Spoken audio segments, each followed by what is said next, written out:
Good morning, everybody. Good afternoon to my East Coast. Good morning to the West Coast and Europe and everywhere you are. Autism Mama Bear Talk. Today we have a very, very special guest, Brenton Tyler Hoffmann. Yes, yes. Without further ado, let me bring Brenton. He is truly a walking miracle warrior. And I will let Brenton to say a few words about his amazing story. I mean, if you read the biography, it was cut, unfortunately, but we have all the time for Brenton to share his story. How did it all start? I mean, who is Brenton? Yeah, it's a long one. Yeah. I've been doing my best over the years to condense it, and paraphrase it, or whatever you call that, you know what I mean? Right. Make it more digestible, summarize my story, in other words. But basically, I was actually born in Huntington Beach, California, and so I'm the youngest of two. I have an older brother. He's about 2 years, a year and a half older than me. But anyways, I came into this world developmentally delayed. So, for those who don't know what that is, basically, you get diagnoses in life like autism or autism spectrum or, Right. all kinds of different conditions, you know what I mean? But I was developmentally delayed. I didn't walk or talk to about 2.5, almost 3 years old. And, Wow. came into this role with health challenges, just complications. I had a blood infection when I was 4 months old. Yeah. Experienced my first bout of child abuse when I was 6 months old. Oh my gosh. I'm so Unfortunately, sorry. that's all right. But thank you. That was then, and by my biological father. But fast forward, many years later, I've done a lot of work on myself and forgave him and did all that. So, but that's a whole nother part of that. But going back to the beginning, so yeah, I experienced my first bout of child abuse when I was about 6 months old, and just had health complications after that. It was just like a snowball effect, one thing after another. Yeah. And my parents got a divorce when I was about 2 years old, and then by age 5, I was in special education.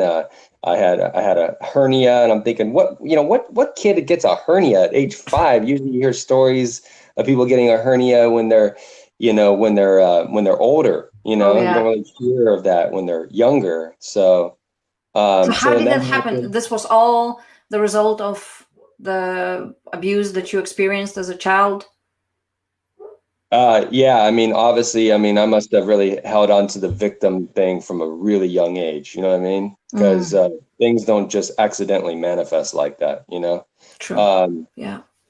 but anyway, so that was age 5. I mean, also I was in special education, and then just more child abuse, and my mom got remarried, in '89 to an abusive, alcoholic. That was my stepfather, so he used to abuse me and my brother. So we Mm. experienced spousal abuse and watching my mom get beat to a bloody pulp right in front of us. So Oh my goodness. experienced PTSD at an early young age, and really our house was kind of like a war zone or a horror movie. It was crazy. But so I grew up with that, and that was and then it was just constant challenges and struggles, but I still lived my life. I still skateboarded and did fun things and hung out with my brother, and looking back in retrospect, I mean, I had an I had a fun childhood. Mm. Like, I mean, we didn't really travel much. We didn't really go many places. But for the most part, like I'm talking like get on an airplane and travel to different states like some Sure. families do. We never really got a chance to experience that. It's almost like our mother kept us more local. Hmm. Um, But still, you discovered skateboarding, and then yeah, you were mastering this skill, and then yeah. I mean you were what, age 7, 8, 9, and you were already like a semi-pro. Yeah, I guess you could say that. I mean, well, me and my brother we entered a competition called Amateur Skateboard California Amateur Skateboard League at the time, which was one of the biggest skateboard leagues for amateur skaters that would turn pro, intermediate to pro. And we won trophies and things like that, these little skateboard trophies, that look like skateboards. And it was a fun time. And then I transitioned into I got into gymnastics. I taught myself. I was a self-taught gymnast, and made the gymnastics team the very first day. And things just, it's interesting. Certain things just came very easy to me. Like I didn't have to work hard or try. But then once it became easy to me, then it was like I kept it going. So then obviously I got better and better and better at it. Right. But, and then I had a passion for wanting to be a professional aggressive inline skater. Explain that. When I saw this in your biography, why aggressive? What does it mean? Yeah, so aggressive basically means like, taking it from, instead of slaloming cones, they call that, or like doing more of the racing where you're racing inline skating. You're jumping on handrails, or you're dropping in on half pipes that are anywhere from 8 to 14 feet high, and catching air off the top of the coping. The coping is the pipe at the top of the ramp, which you're catching anywhere from, 4 feet of air all the way to 7 to 8 feet of air. So, my goodness. And doing backflips and all kinds of inverted turns and all kinds of stuff. So I was pretty good at that, and hung out with pros and stuff. And I had a dream when I was younger, when I was about 10 years old. I really wanted to be a pro skater, 10 or 11, somewhere around there. And by about age 14, that dream became a reality, and I made that happen. But yeah, there's a lot to my story. There's a lot of pitfalls. There's a lot of successes, and there's a lot of failures, or perceived failures. That's why I brought you here. I want to hear, what made Brenton Tyler Hoffmann? Because basically you had childhood that I don't wish to any child. And yet you overcome all the obstacles, all the hard times, and you learned the lesson, and you kept moving forward and achieving, despite what the doctors told you after your accident, that you'll be probably spending the rest of your life on the wheelchair. You proved them wrong. Then you had Lyme disease, right? Yep, and that's correct. Yeah. It's a pretty bad diagnosis and a big problem to overcome. Yet here you are. You're hanging out with the Hollywood crowd. You're appearing in a movie. You're creating your own career. Despite age 34, you had diagnosis of autism spectrum disorder, which for me, it's mind-blowing. So late in life, Which I think the Lyme disease really brought it out and made things very complex, I think. But go on. Yeah. No, I want to hear all the story behind. How did you find out that you had autism? What pushed you to get diagnosed? Well, I was having a lot of challenges, executive functioning challenges. I've had them. Life has definitely not been an easy ride for myself, looking back in retrospect, just in general. But there was a time in my life where it just got so bad. It was hard to function. It was hard to concentrate, like really like intense. And I was like, something's not right here. And then just over the years, like losing friendships and wondering what happened. And, I've always been a likable, person, and I've always been nice and kind to others. But, at times, just like anybody else, I could have a quick whip and, be snappy if something bothers me. But for the most part, and I was just like, something's not right here. I'm losing jobs constantly. I'm losing friends. Like something's up. And I remember back in 2011, 2012, my friend Monica at the time was like, look, I think you might have something called Asperger's or something. I said, what the heck is that? And I thought she said Asperger's, and I was like, what's Asperger's? I'm like, I've never even heard of that. It's a crazy name, But she says, well, because she works with people on the autism spectrum, and because she's a teacher. She saw some characteristics that rang a bell. Yeah, so that's when I really started to look into it, and then I tried to get into the regional center, and that's a whole nother story, and that was very stressful. And the reason why it was stressful is because you know, I was constantly getting the runaround, me and my mom, and you know, they didn't think I was on the spectrum, and it took a really long time, and you know, they denied me several times. I mean, it's such a long story. There's just so much has happened. And just life in general, when you hear anybody's story, there's so much that happens in somebody's story in general, but I'm like double that, you know, or even triple that. Like, so many things have happened to me. Absolutely. And yeah. And so, how did you get into hip hop? Because you're also a hip hop star, and I am following your Facebook page and your private wall and the harmonic consulting as well. But I saw you improvise, like some of your friends told you, okay, sit at the piano and play something, and you just started doing the beat on the piano and started improvising like a rap. Wow, what a talent. Oh, thank you. How did you discover that? And by the way, I just want to let you know real quick, I can't see your face. I don't know why. I can only see me. Oh, I think we can still see me. If anyone is watching live, please let us know if you can hear and see both of us. Yeah, just that'd be say great. Yes, thumbs up. Yeah, because I can't even see there. I can't even see anybody. No thumbs up, nothing. All I see is me talking to a screen, and I can hear you. I can't see any activity at all. I can see myself, but please, if anyone is watching live, let us know, update us so we know that we're okay. Yeah, because I mean, I just realized that. I mean, like, can you see me, or can you only see yourself and you can only hear me? No, I can see both of us. I can see both of us. Okay, I can't even see you at all. All I could do is hear you. Oh, okay. Well, maybe it's better. It's nice to see. Okay, we get thumbs up. We get thumbs up, so they can see us and they can hear us. Okay, gotcha. Right. Just checking, because I look like I'm just talking to a screen to myself. Let's keep moving. Yep. They can hear us. They can see us. Great. I want to hear more.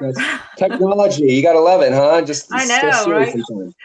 Okay, so you want to hear more? Well, like I said, I really try to keep my story in order because it makes it more fascinating. But it's all good. Just ask me some questions, interview me, and we'll go from there. It's fine. No.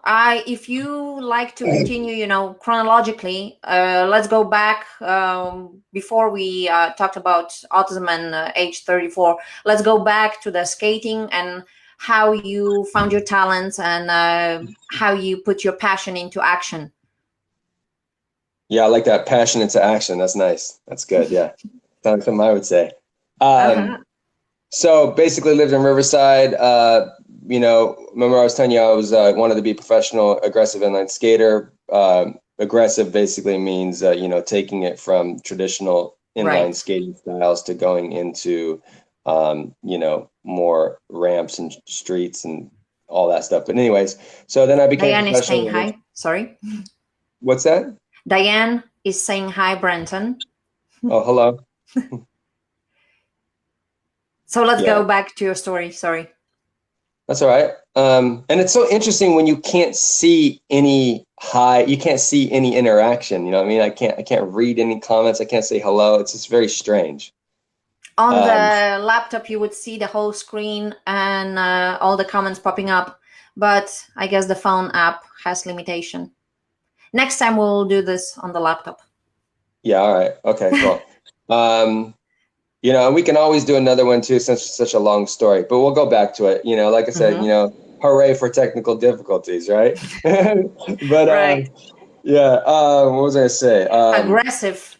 Yes, well, the rollerblade, aggressive inline skating, and then so that was like around 94. I was 14. I became a professional aggressive inline skater.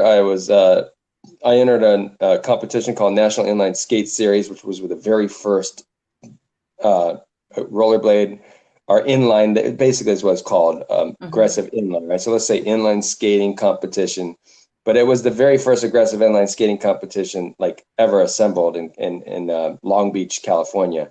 And I went to the opening day with my best friend Jesse, and I didn't place anything at the time. I was kind of bummed. I went home, and reevaluated my situation. It was basically like, I need to train more. You know what I mean? I felt like I did a pretty good job, but I was up against some of the most successful skaters in the world, And so, anyways, I subscribed to a magazine called Inline Skater at that time. And I open up the magazine and I see the contest that I entered, and I was in the magazine with the pros. And I was like, Wow. what? I'm like, what the heck, right? And I was really blown away. And my name wasn't on there. It said unknown rider, but I was right in the center or right around some of the most successful pro Man. skaters in the world. And not just successful, but we're talking like the innovators, the creators of the sport, the people who actually kind of like if you looked at skateboarding back in the day, like imagine if you got started like when like Alva was skating. It was like being in that kind of era. It was Hmm. amazing. Wow. And And that's when you were what, in your early teens? yeah, so I was 14. Wow. And then by 15, I entered the ASA Pro Tour in LA and placed fifth amongst some of the best. So obviously I did better there. And then I had some injuries. I wasn't able to skate anymore. And then just tragedies happened. My grandfather died when I was 16 years old from a brain aneurysm, and unfortunately, like we had to fly out to Texas to go, see him, and it Yeah, was too late. By the time I got to the hospital to visit my grandfather, he already passed away. I'm sorry. And oh, thanks. Yeah, he was like everything to me. He was my best friend. He was my grandfather and my father all rolled up in one. Mm. And that was in '96, and then in 97. At that time, I was hanging out with the wrong crowds, and just ditching class and smoking weed and just trying to escape life, Mm. not wanting to deal, and getting in trouble and not not able to focus and concentrate, and wasn't about to graduate. And then Wow. finally, Yeah. I made a decision and I turned my life around, and I was able to graduate. I graduated at 3.48 GPA, and then got out of high school, lost job after job after job, just. Mm-hmm. And then when I was 18 years old, I was in a major car accident, which you read in my Mm-hmm. story. And me and my family were on the 405 freeway on Thanksgiving Day in 1998. We got hit at 75 miles per hour. Wow. And the impact had the seatbelt go into my rib cage. I shattered my C6 Mm. vertebrae. Was ended up paralyzed, sent to UCLA Medical Center. Told by the medical doctors I would never walk Mm-hmm. basically. And about 12 hours later, miraculously, I walked away. Just And like that.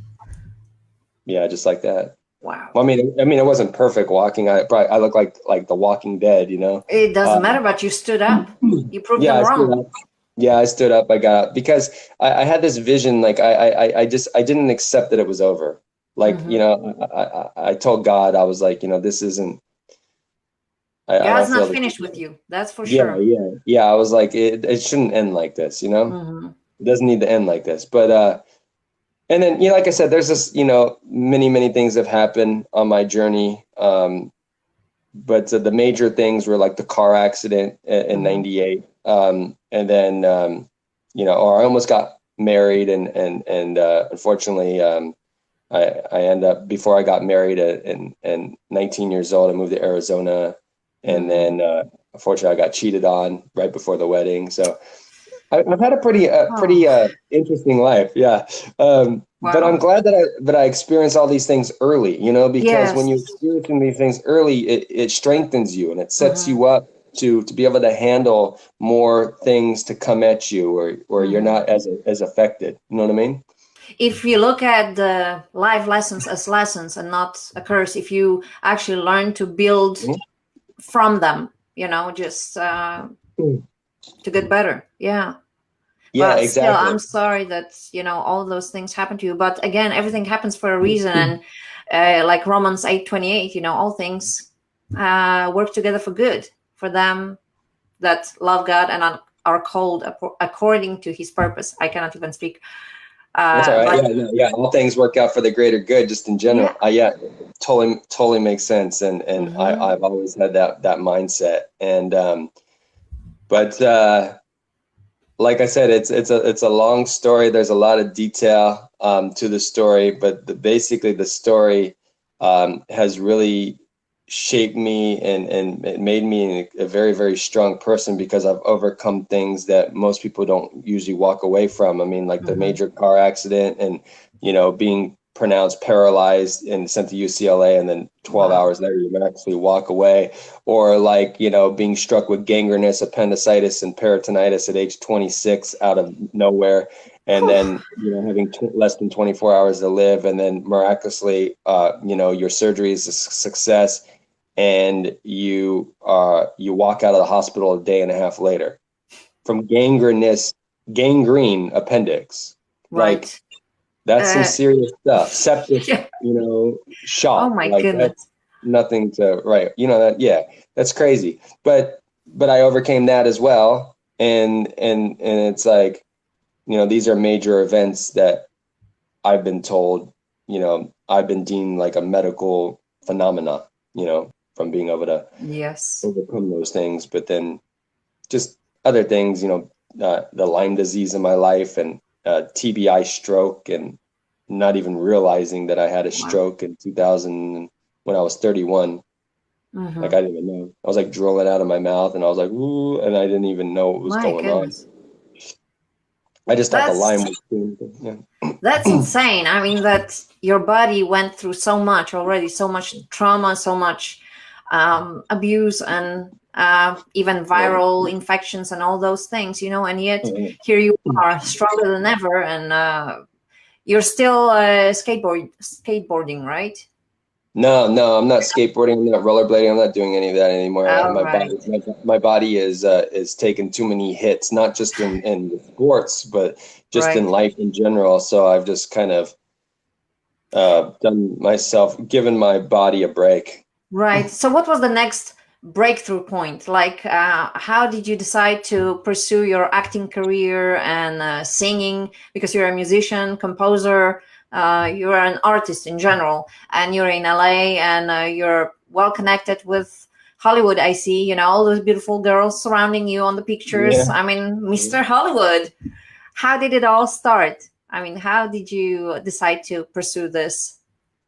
Well, I've always wanted to pursue that ever since I was a little boy. I've always wanted to be an actor and be in the industry. And, you know, I was that little kid where I'd watch, you know, the Rocky movie and Rambo and Stallone. You know, Sylvester Stallone was my childhood hero, but I'm not the only one, obviously, you know. And so, like, I would, like, you know, tie a bandana around my head. You know, if I didn't have one, I would stretch a red sock and tie, you know what I mean? Whatever. And I would go out and I would play, and I would just immerse myself in that world. I always wanted to do that. Unfortunately, my mom never got me into acting or anything like that, so I just pursued it later on in life. But you know, everything happens for a reason, even when we don't know why things go wrong or whatever. And you know, I got into the industry and it didn't work out. And because as things were picking up for me, you know, as I was starting to shoot off, you know, to the top, you know, I was doing interviews and walking the red carpets, like you, story, and going to charity events and you know, meeting celebrities and, you know, hanging out with the rich and the successful and the famous and all that stuff. Yeah. Yeah, and I thought that I was on my way, and I was, and then, you know, the carpet got pulled right from under my feet, very quickly and swiftly, and then I ended up battling the Lyme disease. I was diagnosed in 2013, and you know, I ended up bedridden, and then I basically went from, you know, the limelight to the Lyme life, you know. And like Lyme disease life, you know, like it was like, so anyways, that was, and then it was over for years, years and years. I was still out about, people saw me here and there. I was still out and doing the events and stuff. And, but for the most part, I wasn't out there as much. And it was just very difficult to keep it going. And that's what happened with that. Yeah. But too many breakthroughs, too many pitfalls. You know, sometimes I just wish my life didn't have so many I mean, my life is what it is. I'm not going to change it for nothing, but I'm just saying, sometimes I think about that, you know what I mean? Like, wow, like it'd be so much easier to tell my story and to share it with the world. Like if there wasn't so much didn't happen to me. But everything happens for a reason, and that's why people want to hear your story, because of all those things that happen to you. Because it's not like everyday average Joe, coming and going through things that you went through. So you can share your story, you can share your lessons, so other people can relate and actually, find someone who can understand, because it's not very common what you went through. And, when people go to psychologists or counselors, they cannot really relate to them. They can advise, from their clinical point of view, but they can never relate like one-to-one, sharing the same experience. So maybe that's why God allowed those things happen to you, because he knew that you would take this load and chew it, digest it, and actually use it for better use, for better good. Yeah, exactly. Like, I definitely, I'm grateful for that I was able to overcome and to live through all of that stuff, because like I said, I'm glad that I experienced it early on in life than to have to experience later on in life, because, a lot of people don't know how to deal with that kind of stuff. I mean, people get affected by breakups, because of, they catch the love bug, and then their heart gets broken, and it's like, and that to each their own. I mean, that's understandable. You know what I mean? We're designed to fall in love and to care for people, and so when they get ripped from our lives or something doesn't work out, we get crushed. But I've learned in life that disappointment basically means no appointment. That means the appointment in our life didn't show up for us, so we became disappointed. See how that works? But anyway, so going back to tie everything together here. So I'm trying to remember where I was, but you want to Lyme help disease. me? Okay. So the Lyme disease completely knocked me out of the game, right? The Lyme disease allowed me, for all my friendships, all relationships in my life, to literally just get destroyed, almost, like where people stopped calling me. Like it was just hard to function. I remember doing a radio interview one time and my brain completely went kaput on me, like to the point where I actually had a stroke, another micro stroke, like on air on the radio, where I had to actually end the interview. So I battled the Lyme disease, and then I started getting better, and then as I was getting better, and I went out and and did stuff again, and then I ended up sick again. So I was just like, what is going on here? And then I almost died from something called hypokalemia, which is low potassium loss, if anybody knows what that is. And one time I was sitting at my computer at my house, and I just felt very, very strange, and my arm felt very tight, and I was in pain, and then my chest hurt. I thought I was having a heart attack. I was like, what's going on here? And then I just ignored it. I was like, whatever. It was my mind probably just playing tricks on me, or I'm stressed out, but I'm just going to let it, whatever. And then it hit me again a couple of hours later, and then I ignored it again. And then the third time it was like God was like, no, you need to pay attention to this, So then the third time it knocked me out of my chair. Before I know it, I was on the ground. My hands were actually locking into themselves like this completely. And I couldn't open them. Like I was like, what's going on here?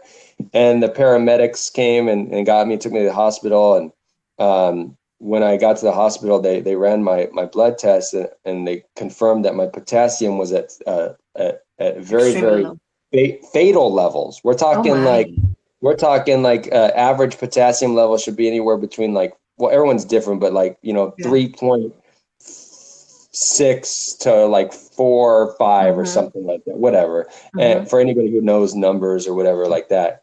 And mine was like at a 2.8 or something like that. It was really low.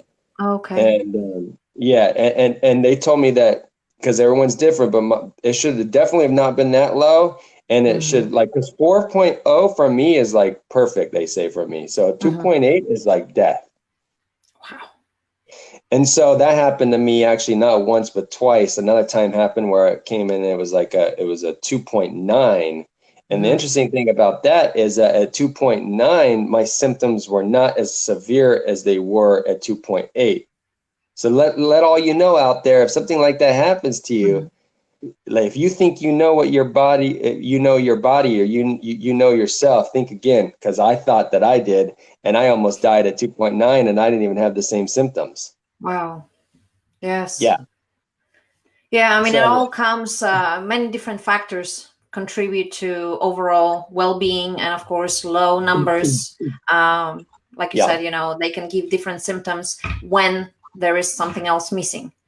exactly. Uh, So and when you're under a lot of stress, potassium level drops even more. So, yeah. yes, yeah, because cortisol and all, yeah, there's a Mm-hmm. whole science to it or whatever, but exactly. So anyway, so then I'm battling that, why still battling the Lyme disease and on the verge of death and basically being bedridden, and my mom taking care. My mom had to move into my condo, our condo together, and basically take care of me. Wow. And there was a falling out with the family. Things were not easy. I was losing my mind. I was experiencing forms of dementia. I was experiencing, not just dementia, but like symptoms of Alzheimer's. I mean, it was scary. My goodness. Oh yeah, and my relationship with my mother was getting bad, and my stepdad, and everybody was fighting. And before we were all getting along, things were great. Before I knew it, it was like a flash. I was like, "What just happened?" And then before I know it, I'm getting kicked out of my home, and I end up homeless. Wow. And so then before I know it, now I'm literally living in my car. But it's just so crazy. I didn't think anything else could happen to me. I was like on the verge of death. Here I am, pretty much dying in my bedroom, and then it's almost like, and now I'm Like a bad literally, dream. yeah, and now not even like, yeah, like a bad nightmare. But Yeah. yeah, exactly. And so then I'm homeless, and I'm actually living in my car, and I'm in Orange County, and I'm just lost and confused, and I just don't even know what to do. I mean, it was a extremely scary time. I mean, think about it. You're battling, dealing with Lyme disease, and you're homeless, and you're living in your car, and you don't have any friends, and you don't have any family, and you don't have any support. And most people be like, "Oh my God, I can't believe your family did that to you." But it's like, what did I do to them? You know what I mean? Like, I wasn't even aware. I was so sick. I had no idea what I was thinking, what I was saying. I mean, you know what I mean? And so everything happens for a reason, but it's just like, yeah. But after all that happened, when I was homeless in my car, I was like, okay, it doesn't end like this. I've been through way too much for it to end like this. Right. I was like, this movie can't end like this, God. This is not cool. This is not right. Like a beautiful tragedy, like serious stuff. And so then I started, really, really focusing on redirecting my life and putting my life back together. And I've already had these skills. I've done it multiple times throughout my life, right? So I was like, let's do this. So I started putting things, and I got a lot of runaround. I was looking for homes in Orange County, and anybody who lives out in Orange County knows it's not easy to find a place to live. It's extremely tough. Yes. And especially for low income people, you know what I mean? I was living Social Security disability. I mean, it was not easy, and I was getting denied a lot. And so, but I didn't give up, and I finally kept pushing and pushing and pursuing. And then finally, I got help through the regional center. I was diagnosed. They finally diagnosed me with autism spectrum in 2017. Finally.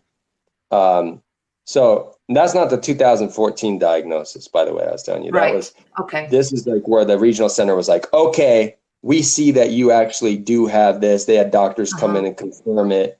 And even though they told me I'm high functioning or whatever, like they understand that, that there's low functioning moments and things like that. But anyways, and if you want for another interview, we can go more into that because like I said, it's a long story. There's a lot that has happened. We can go into the whole autism thing and what I know and my expertise and how I can help people with that as well. But I also wanted to let you know that I'm a different person today. The person that I was last week, last month, last year, or whatever, I'm a very, very different person. I've done a lot of development, personal development work on myself. And I contributed most of the changes that happened in my life. I mean, I've rekindled the relationship with my mother, my brother, my stepfather, my friends. For the most part, I mean, I've done a lot of work on myself, and I invested in a coach because Wow. because like, you can't do this on your own. You know what I mean? Not when And you are completely lost. Absolutely, yes. yeah, even if you're found, I mean, if you want to be successful in life, you definitely need a coach to help you and direct you and get you to that point in your life. So I found my coach Tim Zimmerman out of Las Vegas. I met him at an event in Irvine, at a speaker event, and we've been working together since April of last year. And he's helped me eliminate all kinds of limiting beliefs that have gotten in the way of my life, that have kept me stuck and struggling for all these years. And even though I've done all this personal development work on myself and done NLP and all this different training to better myself and to communicate as best as I can, none of it worked. It was like I would have a little bit of success, right? But then, like you could tell in my story, right? Like something would go wrong. And that's because I found that out is because of my limiting beliefs. The limiting beliefs, my unconscious, deep-rooted limiting beliefs would tell a different story from my conscious perspective. So the words that were coming out of my mouth were not matching up to the words that were being trapped in my subconscious mind. Does that make sense? Absolutely. Everybody give a thumbs up on that one if they get that, right? Absolutely. So basically that's my life has shifted and changed dramatically as a result of meeting my coach and him working with me for the last 9-10 months and going really deep and doing some really deep work, but also too just praying a lot and just trusting and just knowing that I'm provided for and I'm taken care of, and that literally that I am one with God, for God's one with me. I mean, we are not separate from our Creator. I think that's the biggest sickness in humanity. That's right. Is that I couldn't agree more. Right? Like people say, like when people say, let me give all credit, 100% credit to God. It's like, that's a big limiting belief, because if you give 100% credit to your Creator, that you're ripping yourself out of the equation. That means that you're devaluing yourself as a human being and you don't even know it. Like, it's important when people say, yeah, let's give all, it's not me, it's all him. But the truth is that it can't be, because it's a partnership. Us human beings, we're a partnership with the Creator who made us. In a way, yes. I see your point. Yes. Yeah. And so a lot of people, they may argue that and stuff like that. But the reason why is just because they're passionate in what they've been taught, and they're passionate in what they believe based on what somebody helped them believe. Because we didn't come into this world believing things right off the back. We believe according to what somebody puts in front of us. A lot of times we don't even have a choice. We come into this world and our parents say, this is what you believe, this is what you're going to learn, this is what you're going to do. But I do believe that we are born, in body, mind, and spirit, and we are given conscience right at the birth, and we understand, even if nobody tells us what's right or wrong, we can feel, because our Creator, God, gives us this conscience. Conscience means science, with science. So with knowledge, we acknowledge what's wrong, what's right, and I think it's absolutely good to acknowledge that. Your conscience, absolutely, exactly. But anyway, so nobody does anything on their own. There's no such thing as a self-made man or woman. Everybody is helped in some kind of way or another, or influenced by another person. What I was saying to you before is, like, when we come into this world, we are influenced. We are highly influenced by other people. And a lot of times people make decisions for us. It doesn't matter if we're a kid or if we're an adult. People are always trying to influence us and tell us what's right, what's best for us, what's not best for us. And so I think it's very, very important to, listen to people's opinion. But what's better than opinion is counsel, is seeking expert counsel. But again, we have to be very careful. I'm telling this from my own experience, who we take counsel from, because we may think, oh, someone who is successful, who is this, who is that. But then, I am a believer, as you know, and I believe that God instructs us in His Word to test the spirit. And I Yep. always, every time when I talk to someone, when I try to get the counseling, and advice, I always check if this is from God, really, if this is something that I should be learning and applying to my life, or stay away. You know what I mean? Sure, sure. Well, I think that it's the gift of discernment, and discernment is basically intuition. And your Mm-hmm. intuition, a lot of times people get the intuition mixed up with suspicion. So it's like Mm. so right. So suspicion and intuition are almost parallel. Mm-hmm. So basically, like when you think if you're operating out of suspicion, it's because we're making our decisions from our past and we're bringing it into our present, assuming or presuming that we've made that past decision in our present. Does that make sense? I can say that again, but that's what happens, Mm-hmm. right? Yeah. And so that's why. And then when you operate that way, and when people live their life that way, they won't be successful because they're pulling from their past decisions. But it's understandable if they're not aware, because if bad things happen to you, you want to protect yourself so they don't happen again. But the Right. interesting thing is that the fear of it, thinking that it will happen again, will actually make it happen again. It's not the Mm-hmm. fact of what happened that will make it happen again. It's the thought and the belief that it will happen again, or what if it happens again. And so as a result of that, it actually manifests. That's Mm-hmm. that's what I've learned on my I experience know and that my you are journey. inspiring a lot of young and older people Mhm. who are willing to listen to your story, to your experience. I know that you can advise young kids who went through child abuse, and Yeah. experience all kinds of just tragedy in their life. Who you can talk to homeless people because you were Yeah. homeless. You can talk to people who are battling Lyme disease and who thought they were losing their mind, who were experiencing stroke, Kids dementia, abused or and bullied. Oh I yeah, mean at school and everything. home. Yeah, Yep. yeah. And you can advise parents whose kids go astray and mix up with the wrong crowd. You can tell them, from your own perspective, how they can help the kid and what you can do, even if you are a child or a teenager who is going through a difficult time and you're going into the wrong crowd and looking for different Oh yeah. escapes that don't Oh yeah. really last long, but it's a temporary relief of your stress. Yeah. You can guide them the right way, and you can really relate to them, and they can speak to you like, I know what you're talking about because that's exactly what I'm going through. So I believe God gives us those experiences so Yes. we can help others, because Yeah. I wouldn't want to Exactly. go to someone. For example, I have a son with autism. He's Yeah. nonverbal, but he's doing better, and Yeah. I I heard believe he's that doing God better. is That's gonna awesome. heal Congrats him. to you. Yeah, Yeah. but I don't want even well-meant advice from parents who have no clue what it is to Yeah. raise autistic child. Yeah. And when I meet with another autism parent, and we can speak face to face and we can speak online, whatever, but we can relate, we have the same common ground, and we can build upon that.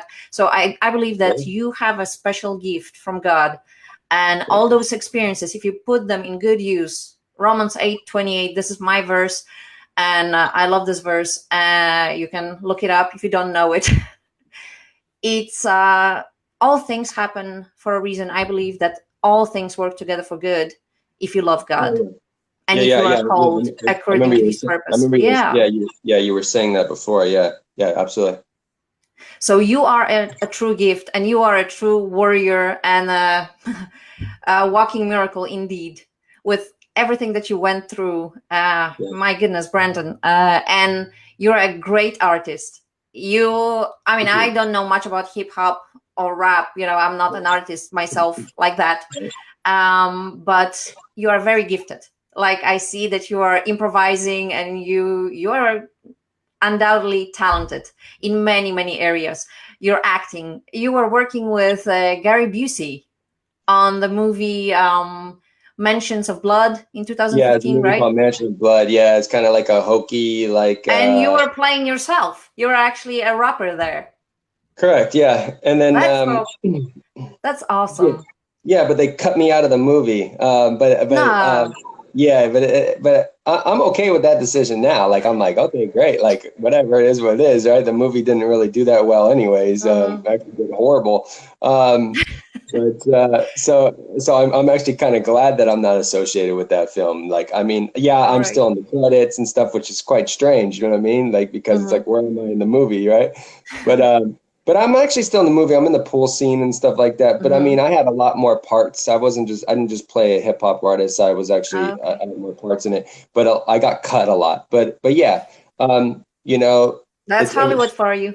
yeah, yeah, that is, yes, that is Hollywood for you for sure. Right. But I've heard many stories of people that have done, major roles that just got cut Oh, completely. yes. You know, So before we yes, finish, I would like to sure. mention your new project, the Harmonic Consulting, because it's awesome. I already Oh, thank liked your you. page, and I'm asking everyone to troll out, guys.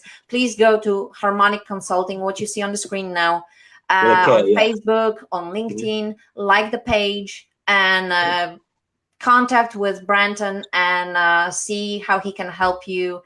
But say a few words about Harmonic Consulting. How did you come up with the idea and what it is all about? Yeah, so harmonic consulting, basically harmonic represents harmony Mm-hmm. or sustain, like a harmonic note, in Mm-hmm. music. And so I resonate with the music aspect since I'm an artist and a musician throughout my life. Mm-hmm. But also too, like I believe that, the aspects of music you can actually apply in coaching and consulting as well. And so it's kind of like a double entendre, but harmonic. And the reason why I used it as a K is I just feel more connected to the K than the C. Mm-hmm. Um, and it's different. And but anyways, and there's a group out there actually called Harmonic. It's some music group or whatever. I thought that was really Okay, interesting. that's But nice. I so what was the question exactly? How did you come up with the idea of Harmonic Consulting and Okay, what yeah. does it do? Okay, so I came up with the idea. It actually goes back years and years ago. I had a company called Harmonic Healing. So Mm-hmm. I help people, heal from certain things. That's a whole nother story in itself. But that's where it really started. And then I made it more into like coaching and consulting. Just not that long ago, actually, where I really got Mm-hmm. serious with it and professionally started branding myself with it and becoming a brand. Um, just I, I mean, just like last year, actually. I mean, Mm-hmm. branding wise, you know what I mean? Um, but yeah, yeah, that's pretty So much it's that. basically helping people with problems. You're consulting them, but really it's like a healing ministry. Yeah, yeah, it's helping people overcome hardships and challenges, that they don't think that they would ever be able to get through. See, I believe in God, but I don't think that prayer is always the answer that gets us through because I've prayed throughout my life and I wasn't even able to have problems solved. That's a Mm-hmm. that's a fact. Like Right.